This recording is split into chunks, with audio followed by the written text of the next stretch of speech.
It's the name of a famous method. In this method, you set goals for yourself on a daily or weekly. You start to put cross to the days on which you have reached your goal. You make a chain with these crosses and you don't give up. You don't break that chain. But we have a problem.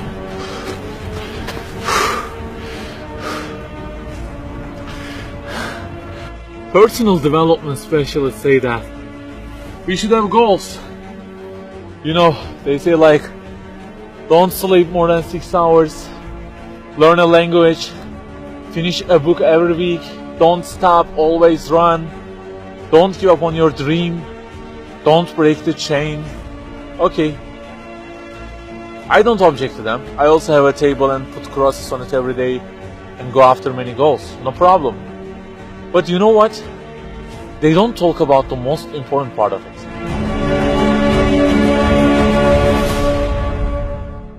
Let me give you a simple mathematical example. Try to imagine that you are adding numbers, and imagine that the numbers you have added up to this year is, for example, 35 in total, and you start from this year. For example, you will add 4 in this year, and then add 8 in next year, and it goes on. And there is an unknown time which counts down, and when it ends, you can't add any other number. Okay, you start the addition. Plus 4, plus 8, plus 7, plus 3. You add ambitiously, you keep adding and adding. Plus 6, plus 5, and okay, they say time is over. Then you realize that you have added the numbers into a giant parenthesis, and there is a zero multiplication at the end of it. It wipes out all the numbers you have added all those years, and the result becomes 0. Of course, you are disappointed. All your efforts have been wiped out by the 0. A regret arises inside of you. You say, I wish I had seen the whole picture at the beginning and realized that 0 and changed it with 1 before I started the addition. I think you got the point. Okay, guys, you may have goals for this year and afterwards. Learning a language, finishing a book every week, increasing your monthly income to $15,000, not sleeping more than 6 hours, etc. But for what? For what do we set goals exactly? Why don't we break the chain?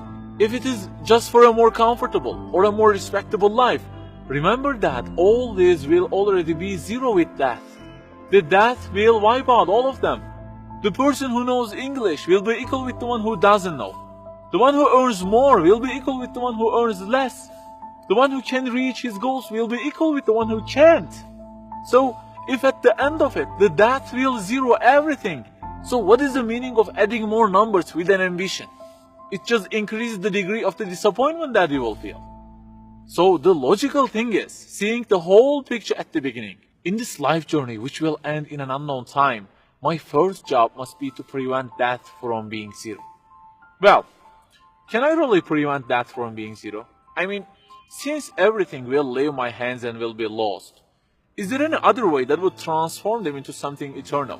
I mean, isn't there any kind of stamp for eternity that would impress all of the things that I possess and say, look, there is a seal on them and you can't wipe them out, okay? They will remain forever.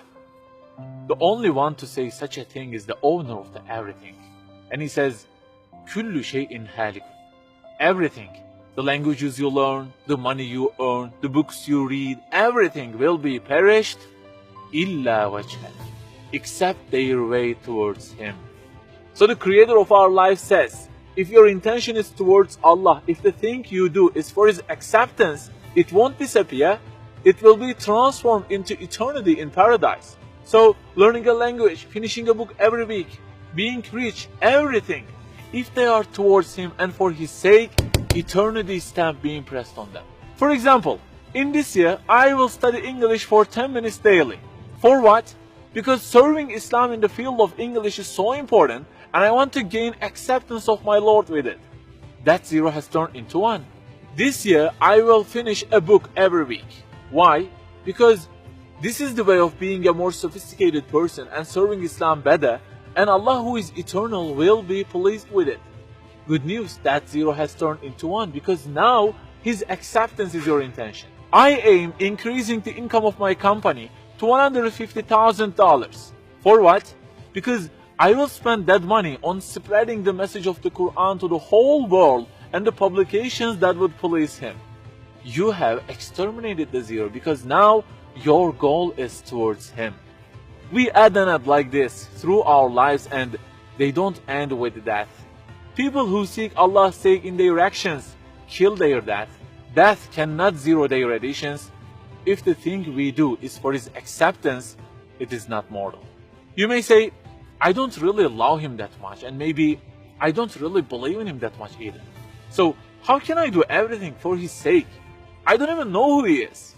My brother or sister, that's the problem. You don't even know who he is. And actually it is our first job in this life, recognizing him. That's the first step. The more you recognize him, the more you love him. And the more you love him, the more you seek his sake in your actions. So learn about him. Who made you? What does he want? Why does he give you such a billion things in each day? Read, find out. Turning the zero into one is a lifelong process. Start at the point that you are missing and try to fix it.